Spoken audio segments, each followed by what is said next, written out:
अस्सलाम वालेकुम दोस्तों, आज की कहानी का नाम है बेवकूफ़ हाथी का सबक। एक घने जंगल में एक हाथी रहता था जो अपनी ताकत और जिसामत की वजह से खुद को सबसे अक्लमंद समझता था। वो जंगल के दूसरे जानवरों को कमतर समझता और इनका मजाक उड़ाता। वो सोचता था कि क्योंकि वो सबसे बड़ा और ताकतवर है इसलिए इसे किसी की बात मानने या मशवरा लेने की जरूरत नहीं। एक दिन जंगल में एक बूढ़ा मगर दाना लोमड़ी हाथी के पास आया और कहा, हाथी भाई, ताकतवर होना अच्छी बात है मगर अकल के बगैर ताकत बेकार होती है। हमेशा अपने दिमाग से काम लो वरना मुश्किलात में फंस जाओगे। हाथी ने जोर से हंसते हुए कहा, लोमड़ी मियाँ, तुम जैसे छोटे जानवर मुझे नसीहत करेंगे? मैं अपनी ताकत से हर मसला हल कर सकता हूँ, मुझे किसी की अकल की जरूरत नहीं। लोमड़ी ने हाथी की हंसी को नजरअंदाज किया और साले राह कर चली गई। मगर हाथी की बेवकूफ़ी के दिन करीब थे। चंद दिन बाद कुछ शिकारी जंगल में आए। वो एक बड़े शिकार की तलाश में थे ताकि इसे पकड़कर शहर में बेच सकें। जब उन्होंने हाथी को देखा तो उनकी आंखें चमक उठी, मगर वो जानते थे कि एक बड़े और ताकतवर हाथी को काबू में लाना आसान नहीं होगा। इसलिए उन्होंने एक चालाक मंसूबा बनाया। शिकारियों ने हाथी के रास्ते में एक बड़ी गहरी खाई खोदी और ऊपर पत्तों और शाखों से ढांप दिया ताकि वो नजर न आए। फिर उन्होंने जंगल में हाथी के करीब जाकर आवाज लगाई, अरे भाई, कोई मदद करे, हमारा साथी खाई में गिर गया है। हाथी ने आवाज सुनी तो गुरूर से हंसा, मैं सबसे ताकतवर हूँ, मुझे किसी का धोखा नहीं लग सकता।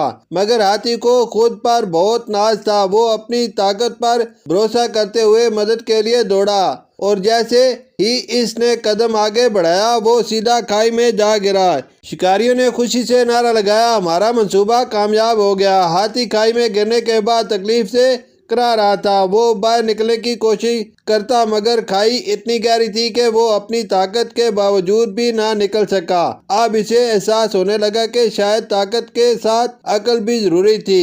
इसी दौरान जंगल के दूसरे जानवर इकट्ठे हो गए। वो सब हाथी की मदद करना चाहते थे मगर वो बहुत भारी था। अचानक वही दाना लोमड़ी वहां पहुंच गई।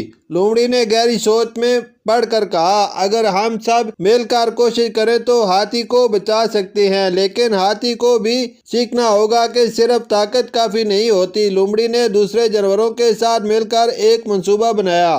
उन्होंने एक तरफ से खाई को खोदना शुरू किया ताकि हाथी आहिस्ता आहिस्ता बाहर आ सके। हर जानवर ने अपनी ताकत के मुताबिक मदद की। कुछ ने रस्सी बनाई, कुछ ने मट्टी हटाई। कई घंटों की मेहनत के बाद हाथी आखिरकार बाहर निकल आया। जैसे ही वो आजाद हुआ उसने शर्मिंदगी से सर झुकाया और लोमड़ी से कहा, मुझे माफ कर दो, मैंने हमेशा अपनी ताकत पर फख्र किया और तुम्हारी अकल को कमजोर समझा, मगर आज मैंने सीखा कि अकल के बगैर ताकत बेकार है। लोमड़ी मुस्कुराई और कहा, जो सबक तुमने आज सीखा है उम्मीद है कि आइंदा इस पर अमल भी करोगे। हाथी ने वादा किया कि वो आइंदा गुरूर नहीं करेगा और दूसरों की अकल को भी अहमियत देगा। इसके बाद वो जंगल के तमाम जानवरों के साथ मिलकर रहने लगा और सबकी इज्जत करने लगा। इस कहानी से हमें सीखने को मिलता है कि सिर्फ ताकतवर होने से कुछ नहीं होता, असल ताकत अकल और समझदारी में है। गुरूर इंसान को हमेशा नुकसान पहुंचाता है, जबकि आजिज़ी और दूसरों की बात सुनना जिंदगी में कामयाबी की कुंजी है। शुक्रिया।